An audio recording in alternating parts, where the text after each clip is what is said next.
안녕하세요. 반갑습니다. 한국적 감성 리더십 자료 제공을 목적으로 방송하는 리더십TV입니다.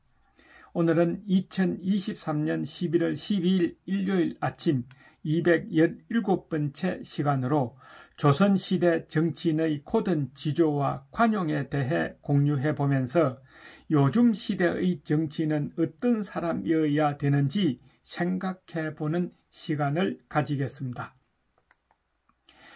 자가 강중인 서거정은 4번 과거에 오르고 세종부터 예종까지 5 임금을 두루 섬겼으며 6조의 판서를 모두 지냈고 2번이나 사헌부의 장관이 되었으며 5번이나 재상이 되었다고 지봉유설에 기록되어 있을 만큼 당대의 대학자이며 높은 관직을 두루 거친 손꼽는 국사였다 합니다. 그런데 그가 갈등을 느낀 것은 단종의 왕위를 찬탈한 세조정난 때였습니다. 그것은 사륙신의 한 사람인 김시섭이 세조에 저항하고 절에 들어가 반광 상태로 떠돌아 다닐 때의 관계에서 눈에 보일 정도로 아주 뚜렷하게 증명해 보였기 때문입니다. 서거정은 마음이 통했던 김시섭을 청하여 강태공이 고기 낚는 그림을 보이면서 시 한 구절 써달라고 부탁을 했죠.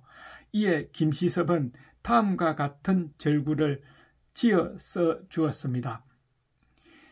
바람이 부슬부슬 낚시터에 뿌리니 위수강의 고기와 새는 절거의 기심을 잊었구나.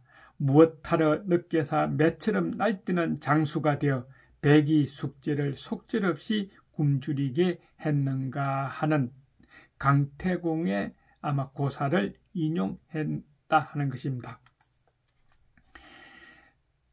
서거정은 말없이 한참 그 시를 들여다보고 있다가 한숨을 내쉬며 이렇게 말했습니다. 자네의 시는 바로 나의 제안이로구나 했답니다. 그리고 어느 날 서거정이 대궐에 들어가느라 사람들을 통제하고 있는데 해진 옷을 지퍼로 여미고 파랭이를 쓴 글썽 김시섭이 사람들 틈에서 서 있다가 비켜 서지 않고 머리를 들어 쳐다보며 강중이 편안한가라고 서거정을 불렀습니다. 서거정은 반가이 웃으면서 초헌을 먹게 하고 다정하게 이야기를 나누니 온 거리의 사람들이 모두 놀랐다고 합니다. 이것을 본 배설아치가 대간의 건의와 품도를 모독한 것이라 하여 김시섭의 죄를 다스리려 했지요. 그러자 서거정은 그만두게 지금 이 사람의 죄를 주면 100세 후에 반드시 자네의 이름에 누가 될 것이네 라고 했다 합니다. 그리고 또 김시섭이 한양에 들르면 향교동에 있는 남의 집에 기거했는데 그때마다 서거정이 반드시 찾아가곤 했답니다. 한 번은 당대의 맹인이 찾아갔는데도 김시섭은 예도 갖추지 않고 누워서 2 발을 거꾸로 하여 벽에 기댄 채 발장난을 하면서 하루 종일 이야기를 나누었다 합니다.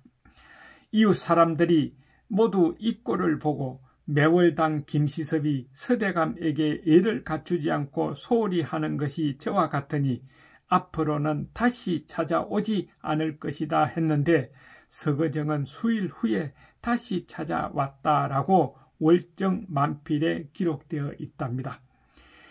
또한 서거정은 임금의 인간 백과사전이었다고 합니다. 언젠가 세조가 그에게 질문을 했습니다.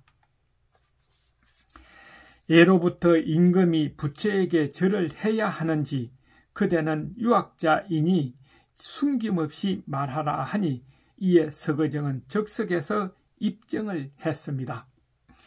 옛날 송나라 태조가 삼국사에 갔을 때 불상 앞에서 향을 피우며 절을 해야 하는지 아닌지를 물었더니 중찬솔이 현재 불은 과거 불에게 절을 아니하는 것입니다 하여 절을 하지 않았사옵니다 라고 대답을 했답니다. 따라서 오늘을 정리해보면 김시섭과의 일련의 인간 교류로 미루어 봐 서거정의 인간됨의 크기와 김시섭의 지조에 대한 공감과 이해가 암시해주는 양심의 훈김을 물씬 느끼게 하는 것입니다. 그래서 결론은 내년도 총선 때문에 정치해 보겠다는 사람들이 시끌벅적하게 주장을 내기도 하는데 정말 정치를 하려면 서거정과 김시섭처럼 이 정도의 지식과 인간미와 배포와 지조와 양심을 가져야 하지 않을까 합니다. 없다면 정치하지 말아야 합니다. 왜냐하면 지금뿐만 아니라 후에 역사와 가문과 자기 이름에 누가 될 것이기 때문입니다.